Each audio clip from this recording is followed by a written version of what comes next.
मैं तुमसे कुछ कहने नहीं आया हूं, मैं तुम्हें कहीं ले जाने नहीं आया हूं। मैं बस वही हूं जो हूं, और उसी मौन से बोल रहा हूं जहां से गौतम बुद्ध बोले थे। गौतम बुद्ध को ज्ञान कैसे प्राप्त हुआ? यह प्रश्न तुम्हारा है, पर यह प्रश्न ही अज्ञान से पैदा हुआ है, क्योंकि ज्ञान कोई वस्तु नहीं है जो प्राप्त की जाती है। ज्ञान तो तुम्हारी स्वाभाविक अवस्था है। बुद्ध ने कुछ पाया नहीं, उन्होंने केवल वह खो दिया जो वे नहीं थे। इसे समझो। सिद्धार्थ, जिसे तुम बाद में बुद्ध कहते हो, राजकुमार था। उसके पास सब कुछ था जो संसार दे सकता है, सुख, सुविधा, सौंदर्य, संगीत, स्त्रियां, सत्ता, सब। लेकिन एक दिन अचानक नहीं, बहुत धीरे धीरे उसके भीतर एक दरार पड़ी। वह दरार किसी दुख से नहीं, किसी प्रश्न से नहीं, वह दरार मौन से पड़ी। जब सब कुछ मिल जाए और फिर भी कुछ अधूरा लगे, तभी यात्रा शुरू होती है। याद रखना, जिसे कुछ नहीं मिला वह भटक सकता है, लेकिन जिसने सब पा लिया और फिर भी खाली है, वही खोजता है। सिद्धार्थ ने देखा बुढ़ापा, बीमारी, मृत्यु, पर ये तो तुम भी देखते हो। फर्क यह था कि उसने देखा पूरी तरह। तुम देखते हो लेकिन भीतर से बचते रहते हो। तुम आंखों से देखते हो, वह चेतना से देख रहा था। जब उसने एक बूढ़े को देखा, उसने अपने भविष्य को देखा। जब उसने रोगी को देखा, उसने अपने शरीर की सच्चाई को देखा। जब उसने शव को देखा, उसने अपने अहंकार की मृत्यु को देखा। और जब उसने सन्यासी को देखा, तभी पहली बार उसने देखा कि कोई व्यक्ति शरीर में रहते हुए भी शरीर नहीं है। यही क्षण निर्णायक था। लेकिन ध्यान रखना, ज्ञान उसी दिन नहीं हुआ, बुद्धत्व किसी दिन नहीं होता। वह तो धीरे धीरे जैसे सुबह आती है, कोई घोषणा नहीं, कोई शोर नहीं। सिद्धार्थ ने त्याग किया, पर यह त्याग कोई महान कर्म नहीं था, यह बहुत साधारण था। जब कोई घर जल रहा हो तो बाहर निकलने त्याग नहीं होता, वह समझदारी होती है। उसने महल छोड़ा, पत्नी छोड़ी, पुत्र छोड़ा। लोग कहते हैं कितना निर्दयी था। मैं कहता हूं वह इतना करुणावान था कि झूठा प्रेम नहीं जी सकता था। कैसा प्रेम जो स्वयं को नहीं जानता, कैसा पिता जो स्वयं से अनुपस्थित है। वह जंगल गया, वर्षों तक तप किया, शरीर को कष्ट दिया, उपवास, कठोर साधनाएं, योग सब किया। और याद रखना, यहीं पर अधिकतर लोग बुद्ध की कहानी को गलत समझते हैं। लोग सोचते हैं इतनी साधना से ज्ञान मिला। नहीं, इतनी साधना से केवल यह समझ मिली कि साधना भी अहंकार हो सकती है। एक दिन वह लगभग मर ही गया, शरीर कंकाल बन गया। तब अचानक बिजली की तरह उसे दिखा, यह भी एक चरम है। पहले मैं भोग में था, अब त्याग में हूं। पहले बाहर की अतिशयता थी, अब भीतर की हिंसा है। और उसी क्षण कुछ टूट गया। वह क्षण क्रांति का था। उसने कहा, अब नहीं, न भोग न त्याग, मध्य। यह मध्य मार्ग कोई दर्शन नहीं है, यह संतुलन नहीं है, यह जागरूकता है। यह वह बिंदु है जहां तुम कुछ भी नहीं करते, बस देखते हो। उसने भोजन लिया, शरीर में ऊर्जा लौटी, और उसी रात वह पीपल के वृक्ष के नीचे बैठा। ध्यान रखना, वह बैठा कुछ पाने के लिए नहीं, वह बैठा क्योंकि अब कुछ करना बाकी नहीं था। यह बहुत सूक्ष्म बात है। जब तक तुम कुछ पाना चाहते हो, तुम चूकते रहोगे। ज्ञान तभी होता है जब पाने वाला गिर जाता है। वह बैठा, सांस आती जाती रही, विचार उठे, गिरे, स्मृतियां आई गईं, इच्छाएं आई गईं, भय आया गया, और वह देखता रहा। देखना बिना चयन के, देखना बिना निर्णय के, देखना बिना किसी लक्ष्य के। यही ध्यान है। रात गहरी होती गई, चांद ऊपर चढ़ता गया, और जैसे जैसे चांद ऊपर चढ़ा, वैसे वैसे उसके भीतर का अंधकार गिरता गया। अंतिम पहर में जब तारा टूटा, सुबह का तारा, तभी वह टूटा जो कभी था ही नहीं। अहंकार गिरा, और उसी क्षण कोई विस्फोट नहीं, कोई संगीत नहीं, कोई देवता नहीं, सिर्फ एक सादगी। वह हंसा। हाँ, बुद्ध हंसे, क्योंकि जिसे वह जीवन भर खोज रहा था, वह तो हमेशा से वहां था। खोजने वाला ही बाधा था। उसी हंसी में वह बुद्ध हुआ। याद रखना, बुद्ध ने कुछ नया नहीं पाया। उन्होंने केवल यह जाना कि मैं नाम की कोई चीज नहीं है। जहां मैं गिरता है, वहीं बुद्धत्व प्रकट होता है। और अब मैं तुमसे पूछता हूं, क्या तुम सुन रहे हो या बस शब्द इकट्ठा कर रहे हो? क्योंकि बुद्ध की कहानी इतिहास नहीं है, वह तुम्हारी आत्मकथा है, अभी लिखी जानी बाकी। अब मैं तुम्हें एक और गहराई में ले चलता हूं। पहले भाग में मैंने तुम्हें घटना तक पहुंचाया, अब मैं तुम्हें अर्थ में उतारूंगा। क्योंकि गौतम बुद्ध को ज्ञान कैसे प्राप्त हुआ, यह केवल एक कहानी नहीं है, यह मनुष्य की चेतना का नक्शा है। जिस रात बुद्ध जागे उस रात कुछ भी असाधारण नहीं हुआ, और यही असाधारण था। कोई देवदूत नहीं उतरे, कोई आकाशवाणी नहीं हुई, कोई स्वर्ण प्रकाश नहीं फूटा, क्योंकि सत्य सदा साधारण होता है, असत्य ही नाटकीय होता है। जब तुम झूठ में जीते हो तो तुम्हें चमत्कार चाहिए, जब तुम सत्य में उतरते हो तो सादगी पर्याप्त होती है। बुद्ध उस रात साक्षी बने, और मैं तुमसे कहता हूं यही एकमात्र क्रांति है। तुम सोचते हो ध्यान का अर्थ है आंख बंद करना, मंत्र जपना, सांस गिनना। नहीं, ध्यान का अर्थ है तुम जो भी हो उससे एक कदम पीछे हट जाना। विचार आ रहा है देखो, भावना उठ रही है देखो, दुख हो रहा है देखो, आनंद आ रहा है देखो। देखने वाला मत बनो, देखना बनो। यह फर्क समझो। जब तुम कहते हो मैं देख रहा हूं तो अहंकार अभी जीवित है। जब केवल देखना रह जाता है बिना मैं के, वहीं बुद्ध पैदा होता है। उस रात बुद्ध ने अपने पिछले जन्मों को देखा, लेकिन यह कोई स्मृति नहीं थी, यह एक अंतर्दृष्टि थी कि जीवन कोई एक रेखा नहीं है, यह एक प्रवाह है। तुम जन्म नहीं लेते, तुम प्रवेश करते हो। तुम मरते नहीं, तुम निकल जाते हो। लेकिन ये सब बातें गौण हैं। मुख्य बात यह थी, उसने देखा कि सब कुछ कारणों से उत्पन्न होता है, दुख भी, सुख भी, बंधन भी, मुक्ति भी, और जहां कारण है वहां कर्ता की कोई आवश्यकता नहीं। ये बहुत क्रांतिकारी समझ है। तुम कहते हो मैं दुखी हूं, बुद्ध कहते हैं दुख घट रहा है। तुम कहते हो मैं क्रोध कर रहा हूं, बुद्ध कहते हैं क्रोध उठ रहा है। देखो फर्क, जहां मैं है वहां बंधन है, जहां केवल घटना है वहां स्वतंत्रता है। उस रात बुद्ध ने यह भी देखा कि इच्छा ही दुख की जड़ है। लेकिन इच्छा का अर्थ तुम गलत समझते हो। इच्छा का अर्थ किसी वस्तु को चाहना नहीं है। इच्छा का अर्थ है अभी से असंतोष। जब तुम कहते हो कल सुखी होऊंगा, तभी तुम आज दुखी हो जाते हो। बुद्ध ने देखा मन हमेशा भविष्य में है और जीवन हमेशा अभी में है। यही चूक होती है। मन और जीवन कभी मिलते नहीं। मन समय में है, जीवन कालातीत है। और जब तुम जीवन को मन से पकड़ना चाहते हो तो पीड़ा पैदा होती है। उस रात बुद्ध समय से बाहर आ गए। यह कोई कविता नहीं है, यह एक अनुभव है। जब विचार रुकते हैं तो समय रुकता है, जब समय रुकता है तो तुम हो, और वही तुम वास्तविक हो। उस क्षण बुद्ध ने देखा न कोई आत्मा है, न कोई ईश्वर, न कोई स्थायी तत्व। सब कुछ अनित्य है, और यही अनित्य ही मुक्ति है। क्योंकि अगर कुछ स्थायी होता तो उससे बंधन बनता। मैं जानता हूं यह तुम्हें डरावना लगता है। तुम चाहते हो कोई पकड़, आत्मा, परमात्मा, स्वर्ग। लेकिन बुद्ध ने कहा कुछ भी पकड़ने योग्य नहीं है, और वही निर्भयता है। जिसके पास कुछ नहीं उससे कोई कुछ छीन नहीं सकता। उस रात बुद्ध शून्य में उतरे, और मैं तुम्हें बताता हूं शून्य का अर्थ खालीपन नहीं है। शून्य का अर्थ है असीम संभावना। जैसे आकाश खाली है पर सब कुछ समा सकता है। जब तुम शून्य हो जाते हो तभी करुणा बहती है। यही कारण है कि बुद्ध ज्ञान के बाद भागे नहीं। वे हिमालय में नहीं छिपे, वे चुपचाप जंगल में नहीं गुम हुए, वे चले लोगों के बीच। क्योंकि जब मैं नहीं होता तब तू भी नहीं होता। केवल प्रेम होता है बिना संबंध के। यही करुणा है। लोग पूछते हैं बुद्ध ने उपदेश क्यों दिए? अगर सत्य अनुभव है तो कहा क्यों? क्योंकि मौन जब भर जाता है तो बांटना स्वाभाविक हो जाता है। जैसे बादल भर जाए तो बरसता है। लेकिन ध्यान रखना, बुद्ध ने कभी तुम्हें बदलने की कोशिश नहीं की। उन्होंने केवल इशारा किया, चांद की ओर उंगली, और मूर्ख उंगली पकड़ लेते हैं। तुम भी वही कर रहे हो, शब्द पकड़ रहे हो। मैं बार बार कह रहा हूं मेरी बात मत मानो, उसे जियो। क्योंकि बुद्ध कोई व्यक्ति नहीं है, बुद्ध एक संभावना है तुम्हारे भीतर। अब मैं तुम्हें वहां ले चलूंगा जहां प्रश्न भी गिर जाते हैं। क्योंकि अब तक जो कहा गया वह अभी भी मन के लिए था सूक्ष्म, पर फिर भी शब्द। अब सुनो, यहां से शब्द भी बोझ बनने लगते हैं। गौतम बुद्ध को ज्ञान कैसे प्राप्त हुआ, इस प्रश्न में एक छिपी हुई हिंसा है।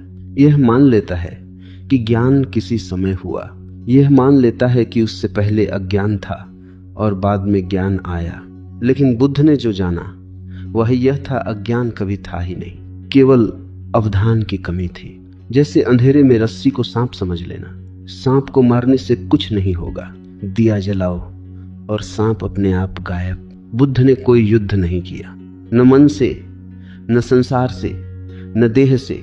यही उनकी महानता है। तुम जब ध्यान करते हो तो लड़ते हो, विचार आए तो हटाओ, कामना उठी तो दबाओ, क्रोध आया तो शर्मिंदा हो जाओ, और तुम सोचते हो मैं आध्यात्मिक हो रहा हूं। नहीं, तुम बस और सूक्ष्म हिंसक हो रहे हो। बुद्ध ने ऐसा कुछ नहीं किया। पीपल के वृक्ष के नीचे बैठा वह मनुष्य न साधक था न खोजी। वह थक चुका था और यह थकान बहुत पवित्र थी। यह हार की थकान थी, यह अहंकार की अंतिम थकान थी। जब तुम पूरी तरह हार जाते हो तभी जीत घटती है। उस रात बुद्ध ने न तो ध्यान किया न साधना। उन्होंने अनुमति दी, अनुमति की जो भी हो होने दो। विचार हो ठीक, न हो ठीक, देह कांपे ठीक, मृत्यु आए ठीक, यही परम स्वीकार है। और स्वीकार में ही क्रांति घटती है। तुम सोचते हो स्वीकार करने से तो आदमी आलसी हो जाएगा। नहीं, स्वीकार करने से ऊर्जा मुक्त हो जाती है। जिस ऊर्जा को तुम लड़ने में खर्च करते हो वही ऊर्जा जागरूकता बन जाती है। बुद्ध ने देखा मन एक प्रक्रिया है, कोई वस्तु नहीं। विचार आते हैं क्योंकि स्थितियां हैं। जैसे बादल बनते हैं, न आकाश दोषी है न बादल। तुम आकाश बन जाओ, यही साक्षी होना है। और जब तुम साक्षी होते हो तो एक और गहरी घटना घटती है, साक्षी भी गिर जाता है। हाँ, यह अंतिम छल है। पहले तुम शरीर थे, फिर तुम मन बने, फिर तुम साक्षी बने। लेकिन बुद्ध वहां भी नहीं रुके, क्योंकि साक्षी भी एक सूक्ष्म मैं है। और जब साक्षी भी गिरता है तो केवल ऐसापन रह जाता है, कोई देखने वाला नहीं, कोई देखा जाने वाला नहीं। केवल होना यह शब्दों में नहीं समाता। इसलिए बुद्ध चुप हो गए। उनका मौन उपदेश था। लोग आए, प्रश्न पूछे, वे उत्तर नहीं देते थे, वे स्थिति देते थे। उनकी उपस्थिति में कुछ गिर जाता था, क्योंकि सत्य तर्क से नहीं फैलता, संक्रमण से फैलता है, जैसे सुगंध। अब एक दृष्टांत सुनो। एक व्यक्ति बुद्ध के पास आया और बोला, मुझे मुक्ति चाहिए। बुद्ध ने कहा, किससे? वह व्यक्ति चुप हो गया, क्योंकि उसने कभी यह सोचा ही नहीं था। तुम भी नहीं सोचते। तुम कहते हो मुझे दुख से मुक्ति चाहिए, लेकिन तुम दुख हो कौन? अगर तुम दुख हो तो मुक्त कौन होगा? अगर तुम दुख नहीं हो तो मुक्ति की जरूरत क्या? यह उलझन ही मन की गांठ है। बुद्ध ने इस गांठ को काटा नहीं, खोला। और खोलने का तरीका था देखना। जब तुम देखते हो तो चीजें अपने आप खुल जाती हैं। जैसे कमल को खिलाने के लिए तुम उसे खींचते नहीं, तुम बस कीचड़ में हस्तक्षेप नहीं करते। बुद्ध का जीवन कोई आदर्श नहीं है, यह एक दर्पण है। और दर्पण कभी कुछ कहता नहीं, वह बस दिखाता है। लेकिन तुम दर्पण से डरते हो, क्योंकि उसमें तुम्हारा चेहरा दिखता है बिना मेकअप के। बुद्ध ने तुम्हें बताया तुम्हें कहीं पहुंचना नहीं है, तुम्हें कहीं से हटना नहीं है। बस जहां हो वहां पूरा हो जाओ। पूरा दुखी, पूरा क्रोधित, पूरा प्रेम में अधूरापन ही समस्या है। जब तुम क्रोधित होते हो और कहते हो मुझे क्रोधित नहीं होना चाहिए, तभी विभाजन पैदा होता है। बुद्ध ने अखंडता सिखाई और अखंडता में ही शांति है। अब एक और गहरी बात सुनो, शायद तुम तैयार न हो, लेकिन फिर भी सुनो। बुद्ध को ज्ञान इसलिए हुआ क्योंकि वे अकेले थे। भीड़ में कोई नहीं जागता, भीड़ केवल प्रतिध्वनि देती है। सिद्धार्थ ने सब छोड़ा, क्योंकि भीड़ शोर है। आज तुम भीड़ में और भी गहरे फंसे हो। भीड़ अब तुम्हारे फोन में है, तुम्हारे मन में है। तुम कभी अकेले नहीं होते, डरते हो। लेकिन बुद्ध ने कहा अकेलापन ही द्वार है। जब तुम सच में अकेले होते हो तभी तुम संपूर्ण होते हो, क्योंकि तब कोई तुलना नहीं, कोई प्रतिस्पर्धा नहीं, कोई दूसरा नहीं। और जहां दूसरा नहीं वहीं प्रेम है। यही कारण है कि बुद्ध के प्रेम में कोई आग्रह नहीं था। वे किसी को बदलना नहीं चाहते थे। वे कहते थे आओ देखो, बस इतना। अब मैं तुम्हें एक चेतावनी देता हूं, बुद्ध को समझना खतरनाक है, क्योंकि अगर तुमने सच में समझ लिया तो तुम्हारा पुराना जीवन गिर जाएगा, तुम्हारे रिश्ते बदल जाएंगे, तुम्हारी महत्वाकांक्षाएं गिर जाएंगी, तुम्हारी पहचान ढह जाएगी। इसलिए लोग बुद्ध की पूजा करते हैं, अनुसरण नहीं। मूर्ति सुरक्षित है, सत्य खतरनाक है, लेकिन अगर तुम्हारे भीतर थोड़ी भी आग है तो यह खतरा ही निमंत रण है। और यही मैं तुम्हें दे रहा हूं, न उत्तर न सिद्धांत, एक निमंत्रण। अब बहुत सावधान होकर सुनना, क्योंकि अब मैं उस बात पर आ रहा हूं जो अक्सर छूट जाती है। लोग पूछते हैं बुद्ध को ज्ञान मिलने के बाद क्या हुआ। मैं कहता हूं कुछ भी नहीं हुआ, और यही सबसे महत्वपूर्ण है। बुद्ध होने के बाद न आकाश बदला, न पृथ्वी बदली, न सूरज ने अलग तरह से उगना शुरू किया। देह वही रही, भूख लगती थी, प्यास लगती थी, थकान होती थी, बीमारी आती थी। अगर तुम सोचते हो कि ज्ञान का अर्थ है कि फिर दुख नहीं होता, तो तुम अभी भी बच्चा सोच रहे हो। बुद्ध को भी पैर में कांटा चुभता था। फर्क इतना था, दर्द होता था, दुख नहीं। इसे समझो, दर्द शरीर की घटना है, दुख मन की व्याख्या है। तुम दर्द को पकड़ लेते हो, कहानी बना लेते हो, मेरे साथ ही क्यों, और वही दुख बन जाता है। बुद्ध ने कहानी नहीं बनाई, घटना आई, घटना गई। ज्ञान का अर्थ यह नहीं कि जीवन बदल जाता है। ज्ञान का अर्थ है तुम्हारा संबंध जीवन से बदल जाता है। पहले तुम जीवन से लड़ते हो, अब तुम जीवन के साथ बहते हो। और बहना कोई कमजोरी नहीं है। नदी ही सागर तक पहुंचती है, पत्थर नहीं। बुद्ध ज्ञान के बाद भी चलते रहे, भिक्षा मांगी, लोगों के द्वार खटखटाए। कुछ ने अपमान किया, कुछ ने सम्मान, और बुद्ध अडिग, क्योंकि अब कोई केंद्र नहीं था जिसे चोट लगे। तुम्हें चोट इसलिए लगती है क्योंकि तुम केंद्रित हो एक झूठे केंद्र पर। बुद्ध विकेंद्रित थे, जहां केंद्र नहीं वहां घाव नहीं। एक दिन किसी ने बुद्ध को गाली दी, बहुत भयंकर शब्द। शिष्य क्रोधित हो गए। बुद्ध मुस्कुराए। उन्होंने कहा, अगर तुम मुझे कोई उपहार दो और मैं स्वीकार न करूं तो वह किसका रहेगा। वह व्यक्ति चुप हो गया। बुद्ध बोले, तुम्हारी गालियां भी ऐसी ही हैं। यह कोई नैतिक शिक्षा नहीं है, यह चेतना की स्थिति है। जब भीतर कुछ नहीं तो बाहर से क्या आएगा। अब एक और भ्रांति तोड़ता हूं। लोग सोचते हैं बुद्ध गंभीर थे। नहीं, बुद्ध अत्यंत हल्के थे। गंभीरता अहंकार की छाया है, हल्कापन जागरूकता का फूल। बुद्ध हंसते थे, बच्चों से खेलते थे, पेड़ों से प्रेम करते थे, लेकिन उनका हंसना शोर नहीं था, वह मौन से पैदा होता था। ज्ञान कोई ऊंचाई नहीं देता, वह भार उतार देता है, और जब भार उतर जाता है तो नृत्य स्वतः होता है। लेकिन समाज नाचते बुद्ध को पसंद नहीं करता, उसे गंभीर संत चाहिए। इसलिए बुद्ध की मूर्तियां पत्थर की हैं, जीवित नहीं। अब सुनो, बुद्ध ने ज्ञान के बाद क्या नहीं किया। उन्होंने कोई धर्म स्थापित नहीं किया, उन्होंने कोई ग्रंथ नहीं लिखा, उन्होंने कोई ईश्वर नहीं दिया। उन्होंने केवल एक बात दी, दृष्टि। उन्होंने कहा, देखो, जांचो, अनुभव करो। उन्होंने कभी नहीं कहा मुझ पर विश्वास करो। यही कारण है कि बुद्ध सबसे वैज्ञानिक हैं। वे कहते थे, अगर मेरी बात तुम्हें मुक्त न करे तो उसे छोड़ दो। तुम्हारा कोई गुरु ऐसा कह सकता है। लेकिन लोग बुद्ध को भी पकड़ लेते हैं, उनकी शिक्षाओं को नियम बना लेते हैं, उनके शब्दों को शास्त्र बना लेते हैं, और फिर वही पुरानी जेल। बुद्ध ने तो जेल तोड़ी थी।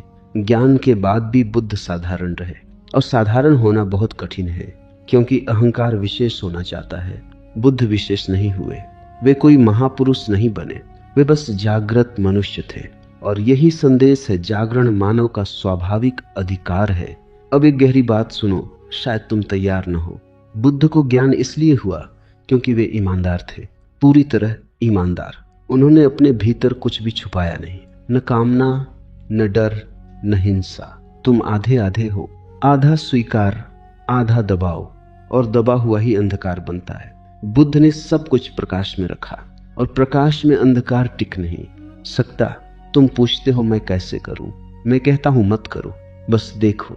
देखो जब तुम झूठ बोलते हो, देखो जब तुम प्रेम का नाटक करते हो, देखो जब तुम धार्मिक बनते हो, देखो बिना अपराध बोध के। देखना ही शुद्धि है। अब मैं तुम्हें एक और बात बताता हूं, बहुत व्यक्तिगत। बुद्ध को ज्ञान इसलिए भी हुआ क्योंकि वे अकेले थे, लेकिन उदास नहीं। तुम अकेले होते हो तो उदास हो जाते हो, क्योंकि तुम्हें स्वयं का साथ नहीं आता। बुद्ध को स्वयं का साथ प्रिय था। जो स्वयं के साथ रह सकता है वही संसार के साथ प्रेम कर सकता है। यह विरोधाभास है, लेकिन यही सत्य है। अब इस भाग का अंत में एक मौन से करता हूं, शब्द से नहीं। अगर तुम सच में सुन रहे हो तो अभी इसी क्षण कुछ ढीला होगा, कोई पकड़ छूटेगी, कोई तनाव गिरेगा, उसे पकड़ना मत, बस होने दो। अब हम लगभग वहां हैं जहां शब्द कांपने लगते हैं। अब जो कहा जाएगा वह समझने के लिए नहीं है, वह डूबने के लिए है। अब तक मैंने बुद्ध की यात्रा की बात की, अब मैं तुम्हारी यात्रा की बात कर रहा हूं, क्योंकि बुद्ध कोई अतीत की घटना नहीं है। बुद्ध एक संभावना है जो हर क्षण तुम्हारे भीतर दस्तक दे रही है। तुम उसे सुन नहीं पाते क्योंकि भीतर बहुत शोर है। तुम पूछते हो मैं कहां से शुरू करूं? मैं कहता हूं कहीं से भी नहीं। यात्रा शुरू करने की इच्छा ही बाधा है। बुद्ध ने कहीं से शुरू नहीं किया, वे रुक गए। ये बहुत उलटा लगता है ना? तुम सोचते हो कुछ करना होगा। बुद्ध ने देखा करने वाला ही समस्या है। जब तुम कहते हो मैं ध्यान करूंगा तो दो हो जाते हो, एक करने वाला, एक किया जाने वाला, और जहां दो हैं वहां द्वंद्व है। बुद्ध ने अद्वैत जिया। वे बैठे न ध्यान में न अध्ययन में, बस बैठे, और बैठने में भी कोई उद्देश्य नहीं था। यह उद्देश्यहीनता बहुत कठिन है। तुम हर चीज को लक्ष्य में बदल देते। ओ, यह भी एक व्यापार है। बुद्ध ने जीवन को व्यापार नहीं बनाया, उन्होंने उसे उत्सव रहने दिया। अब एक दृष्टांत सुनो। एक व्यक्ति नदी पार करना चाहता था। उसने नाव बनाई, मेहनत की, नदी पार की। पार पहुंचकर उसने नाव को सिर पर उठा लिया और चलने लगा। लोग हंसे, लेकिन तुम वही कर रहे हो। ध्यान, साधना, शास्त्र नाव हैं। पार पहुंचने के बाद उन्हें ढोना मूर्खता है। बुद्ध ने नाव भी छोड़ दी। यही कारण है कि वे खतरनाक हैं। वे तुम्हें किसी सहारे पर टिकने नहीं देते। अब मैं तुम्हें सीधे एक प्रयोग देता हूं। कोई विधि नहीं, कोई साधना नहीं। अभी इसी क्षण जो भी हो रहा है उसे बदलने की कोशिश मत करो। सांस तेज है, ठीक। मन भटक रहा है, ठीक। नींद आ रही है, ठीक। उभय ठीक, ठीक कहो और रुक जाओ। यह ठीक बहुत शक्तिशाली है। यह स्वीकार का बीज है, और स्वीकार में ही बुद्धत्व छुपा है। तुम पूछते हो कितने दिन में होगा? यही प्रश्न बता देता है कि तुम चूक रहे हो। जो समय लेता है वह झूठ है। सत्य तो अभी है, या तो दिखता है या नहीं। बुद्ध को ज्ञान एक रात में हुआ, लेकिन वह रात अनंत थी। वह रात हर क्षण तुम्हारे भीतर है, लेकिन तुम भागते रहते हो दिन में, भविष्य में, कल्पना में। रुको। रुकना कोई आलस्य नहीं है, रुकना साहस है। क्योंकि जब तुम रुकते हो तो तुम स्वयं से मिलते हो, और स्वयं से मिलना सबसे बड़ा खतरा है। तुमने जीवन भर दूसरों की आंखों से खुद को देखा है। अब पहली बार खुद की आंखों से देखोगे, और वहां कोई चेहरा नहीं मिलेगा, कोई नाम नहीं मिलेगा, सिर्फ एक खुलापन। यही शून्य है, और इसी शून्य से करुणा बहती है। लोग समझते हैं करुणा नैतिकता है। नहीं, करुणा तो परिणाम है। जब तुम स्वयं नहीं होते तो दूसरे भी स्वयं नहीं होते, तब कोई दूसरा नहीं बचता। और जब दूसरा नहीं तो हिंसा कैसे? बुद्ध अहिंसक इसलिए नहीं थे कि उन्होंने नियम बनाया। वे अहिंसक थे क्योंकि उनके भीतर कोई था ही नहीं जो हिंसा करे। अब मैं तुम्हें एक अंतिम भ्रम से मुक्त करना चाहता हूं। तुम सोचते हो ज्ञान मिल गया तो सब सुलझ जाएगा। नहीं, ज्ञान के बाद भी जीवन रहेगा अस्पष्ट, अनिश्चित। लेकिन फर्क यह होगा, अब तुम उसमें डूबोगे नहीं। तुम नाटक में रहोगे, लेकिन जानते हुए कि यह नाटक है। और यही लीला है।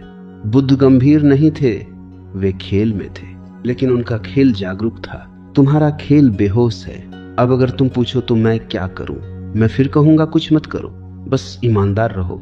जब गुस्सा आए मान लो, जब ईर्ष्या आए देखो, जब लालच आए मुस्कुराओ। दमन मत करो, सजावट मत करो। जो है उसे वैसा ही रहने दो। यह क्रूर लगता है, लेकिन यही करुणा है, क्योंकि जो स्वीकार किया जाता है वही बदलता है। अब इस भाग का अंत में एक प्रश्न से करता हूं, उत्तर मत ढूंढना। क्या तुम अपने साथ रह सकते हो बिना किसी सुधार के? अगर हां तो बुद्ध दूर नहीं है, अगर नहीं तो कोई गुरु, कोई शास्त्र मदद नहीं करेगा। अब ध्यान से सुनो शब्दों के बीच।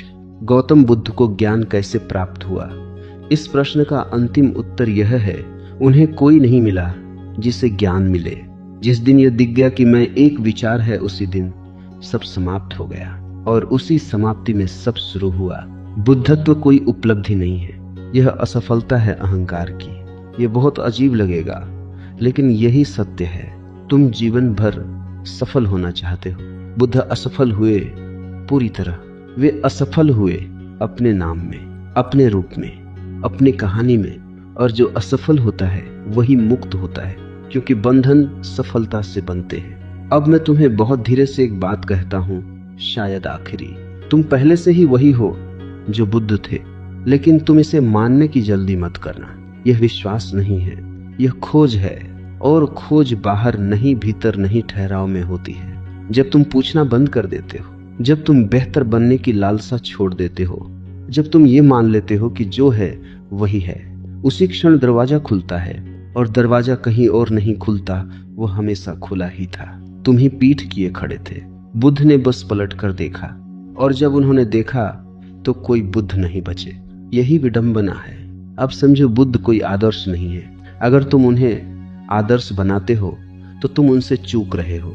वे कोई शिखर नहीं है जहां पहुंचना है। वे एक खाई है जिसमें गिरना है, और गिरना डरावना है, क्योंकि गिरते ही सब पहचाने टूट जाती हैं। तुम्हारा नाम, तुम्हारी जाति, तुम्हारा धर्म, तुम्हारा अतीत, सब गिर जाता है और नीचे कुछ भी नहीं मिलता। यही शून्य है। लेकिन इस शून्य से मत डरना। यही शून्य गर्भ है। यहीं से प्रेम जन्म लेता है, यहीं से करुणा बहती है, यहीं से जीवन उत्सव बनता है। बुद्ध गंभीर नहीं थे, वे गहरे थे। गंभीरता सतही होती है, गहराई नृत्य करती है। अगर तुम्हारा ध्यान तुम्हें कठोर बना रहा है तो तुम गलत दिशा में हो। अगर तुम्हारी साधना तुम्हें उदास बना रही है तो रुको। बुद्ध का मार्ग हंसने का मार्ग है। हंसी बिना कारण, प्रेम बिना शर्त, जीवन बिना मांग। अब मैं तुम्हें एक अंतिम दृश्य देता हूं, कहानी नहीं, संकेत। सुबह का तारा टूट रहा है, आकाश शांत है, धरती गीली है, पीपल के पत्ते हिल रहे हैं, और उस वृक्ष के नीचे कोई नहीं बैठा है। ध्यान देना कोई नहीं, न सिद्धार्थ, न बुद्ध, न संत, न गुरु, केवल होना। और वही होना तुम हो।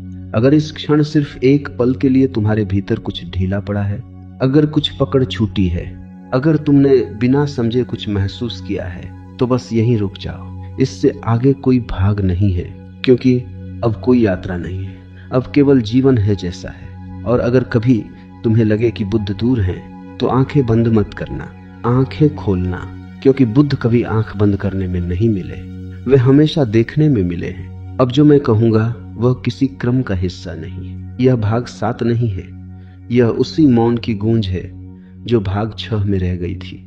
क्योंकि जब तुम सोचते हो कि समाप्त हो गया, वहीं से कुछ और सूक्ष्म शुरू होता है। बुद्धत्व कोई घटना नहीं है, यह स्थिरता भी नहीं है, यह एक निरंतर गिरना है, हर क्षण। लोग समझते हैं कि बुद्ध जाग गए और फिर सदा के लिए जागे रहे। नहीं, बुद्ध हर क्षण जागते थे, और हर क्षण जागना बहुत साहस की बात है, क्योंकि नींद आराम देती है, अहंकार सुरक्षा देता है, पहचान घर जैसा लगती है, और जागरूकता खुला आकाश है। खुले आकाश में कोई दीवार नहीं होती, और दीवार न हो तो डर लगता है। इसलिए मैं तुमसे कहता हूं, बुद्ध होना कोई आराम नहीं है, यह परम असुरक्षा है, लेकिन उसी असुरक्षा में ही स्वतंत्रता है। अब एक बात और गहराई से समझो। जब बुद्ध को ज्ञान हुआ तो उन्होंने यह नहीं कहा कि अब मैं मुक्त हूं, उन्होंने यह भी नहीं कहा कि अब मेरा काम पूरा हुआ। वे चलते रहे, हर क्षण नए सिरे से, कोई निष्कर्ष नहीं, कोई ठहराव नहीं। तुम निष्कर्ष चाहते हो, मन को निष्कर्ष पसंद है। निष्कर्ष मतलब अब सो सकते हैं, लेकिन जीवन कभी निष्कर्ष नहीं देता। इसलिए बुद्ध जीवित थे अंत तक, उनकी मृत्यु भी जागरूक थी, और यह समझना बहुत जरूरी है। बुद्धत्व का अर्थ जीवन से पलायन नहीं है, यह जीवन में पूरी तरह प्रवेश है। तुम आधे आधे जीते हो, थोड़ा अतीत में, थोड़ा भविष्य में। बुद्ध पूरे थे इसी क्षण में। जब वे चलते थे तो चलना ही होता था, जब वे बोलते थे तो बोलना ही होता था, जब वे चुप होते थे तो चुप्पी ही होती थी। कोई अतिरिक्त विचार नहीं, मैं ऐसा कर रहा हूं। यही सरलता है, और यही सबसे कठिन है। अब एक और दृष्टांत सुनो, बहुत छोटा लेकिन बहुत गहरा। एक शिष्य ने बुद्ध से पूछा, आप जागृत हैं, हम सोए हैं, फर्क क्या है? बुद्ध ने कहा, जब मैं चलता हूं मुझे पता होता है कि मैं चल रहा हूं, जब तुम चलते हो तुम कहीं और होते हो, बस इतना ही फर्क है। कोई चमत्कार नहीं, कोई विशेष शक्ति नहीं, केवल उपस्थिति। अब अपने जीवन को देखो तो तुम खाते हो लेकिन स्वाद नहीं लेते, तुम सुनते हो लेकिन मौजूद नहीं होते, तुम प्रेम करते हो लेकिन डर के साथ, और डर प्रेम को मार देता है। बुद्ध का प्रेम निर्भय था क्योंकि खोने को कुछ नहीं था। तुम्हारा प्रेम सशर्त है क्योंकि तुम्हारे पास छवि है, छवि टूटने का डर। अब सुनो, यह बहुत तीखा है। जब तक तुम अच्छे इंसान बनने की कोशिश कर रहे हो तब तक तुम सच्चे इंसान नहीं हो। अच्छा बनने की कोशिश अहंकार की चाल है। बुद्ध अच्छे नहीं थे, वे सच्चे थे। कभी कठोर, कभी कोमल, कभी मौन, कभी तीखे। स्थिति के अनुसार कोई भूमिका नहीं, तुम भूमिकाओं में जीते हो। पिता, पुत्र, पति, साधक, भक्त। बुद्ध भूमिका में नहीं जीते थे, वे स्थिति में जीते थे, और स्थिति बदलती रहती है। इसलिए बुद्ध जीवित थे, तुम जमे हुए हो। अब एक और बात, शायद अंतिम नहीं लेकिन जरूरी। बुद्ध ने कभी नहीं कहा तुम्हें भी बुद्ध बनना चाहिए। उन्होंने कहा जागो। बुद्ध होना परिणाम है, जागना प्रक्रिया है, और प्रक्रिया कभी पूरी नहीं होती। इसलिए अगर तुम पूछते हो क्या मैं सही रास्ते पर हूं, तो समझ लेना तुम रास्ते में खो गए हो। सही रास्ता कभी सवाल नहीं बनता, वह बस चलता है जैसे सांस। अब मैं तुम्हें कुछ नहीं दूंगा, न मंत्र, न विधि, न आश्वासन।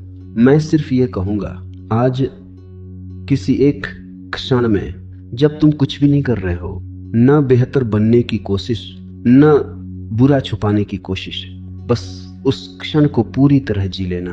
अगर एक क्षण भी पूरा हो गया तो बुद्ध बहुत दूर नहीं है, और अगर कुछ भी न हुआ तो भी ठीक है, क्योंकि होने की जल्दी ही सबसे बड़ा अवरोध है। अब मैं सच में रुकता हूं। अगर आगे भी कुछ बोला गया तो वह शब्दों से नहीं होगा, वह तुम्हारे जीवन से निकलेगा। और अगर कभी तुम्हें लगे कि ये सब केवल शब्द थे तो भी चिंता मत करना।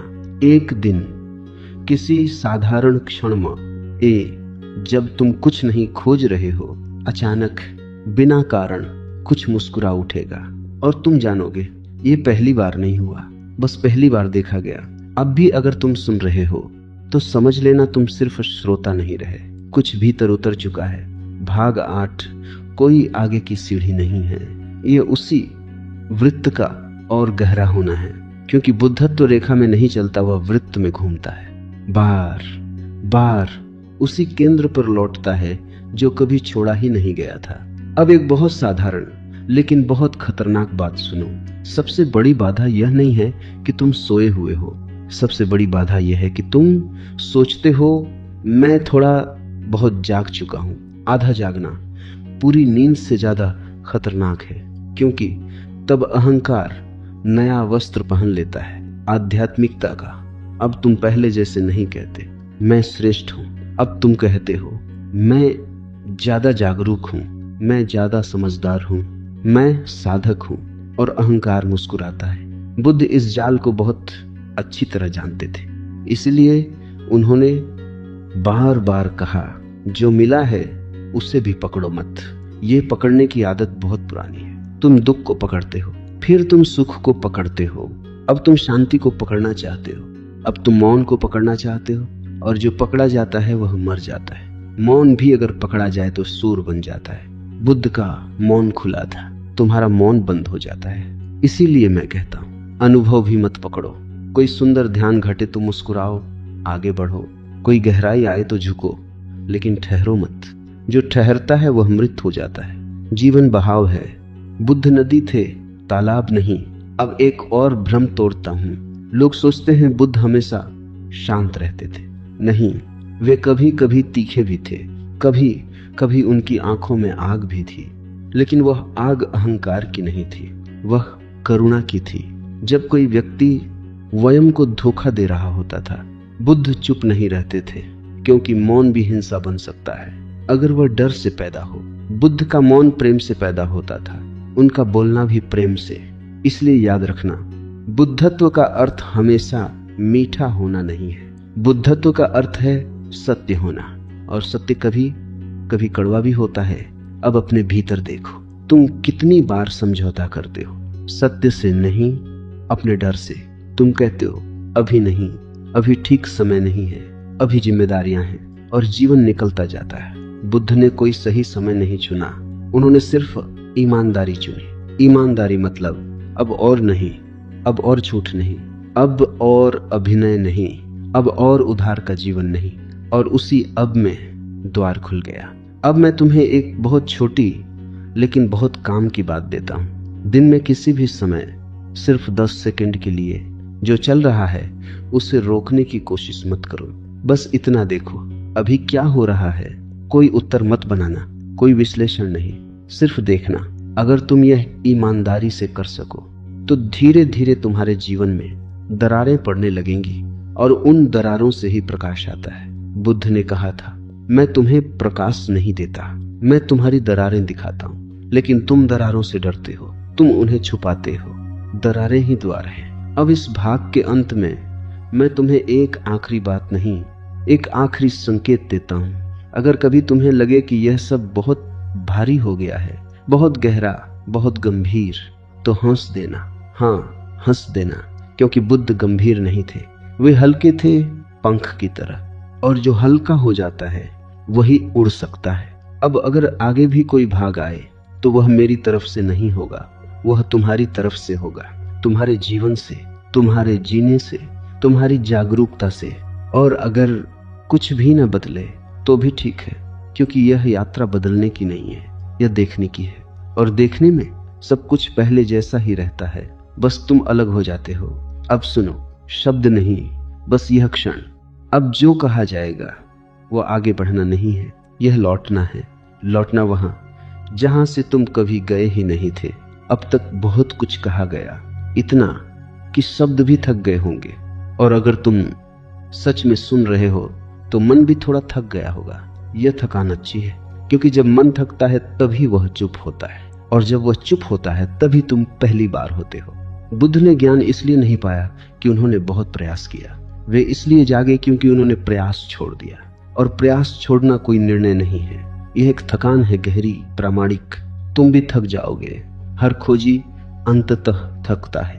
थकता है बेहतर बनने से, थकता है सही होने से, थकता है मुक्त होने की चाह से। और जिस दिन तुम कहोगे अब बहुत हो गया, उस दिन कुछ ढीला पड़ेगा, और वही ढीलापन द्वार है। अब एक और बात बहुत सूक्ष्म। लोग सोचते हैं कि बुद्धत्व एक ऊंची चेतना है। नहीं, बुद्धत्व गहरी साधारणता है, इतनी साधारण कि मन उसे पकड़ ही नहीं पाता। तुम सोचते हो इतना ही, बस इतना, हाँ बस इतना। सांस आती है, सांस जाती है, पक्षी उड़ता है, पत्ता गिरता है, और कोई टिप्पणी नहीं। तुम हर चीज पर टिप्पणी करते हो, और टिप्पणी ही शोर है। बुद्ध ने देखा बिना टिप्पणी के जीवन कितना सुंदर है, इसलिए उनका सौंदर्य किसी कला में नहीं था, वह उनकी उपस्थिति में था। अब अपने जीवन को देखो, तुम कितना कुछ बिना वजह करते हो, सिर्फ इसलिए कि भीतर खालीपन है। फोन उठाना, सोचना, योजनाएं बनाना, सपने बुनना, ये सब भराव है। बुद्ध खाली थे और उसी खालीपन में पूर्ण। तुम भरने की कोशिश में ही चूक जाते हो। अब मैं तुम्हें एक और दृष्टांत देता हूं, बहुत शांत। एक शिष्य ने पूछा, जब कुछ भी नहीं करना है तो मैं दिन भर क्या करूं? बुद्ध ने कहा, जो सामने आए उसे पूरी तरह, बस इतना।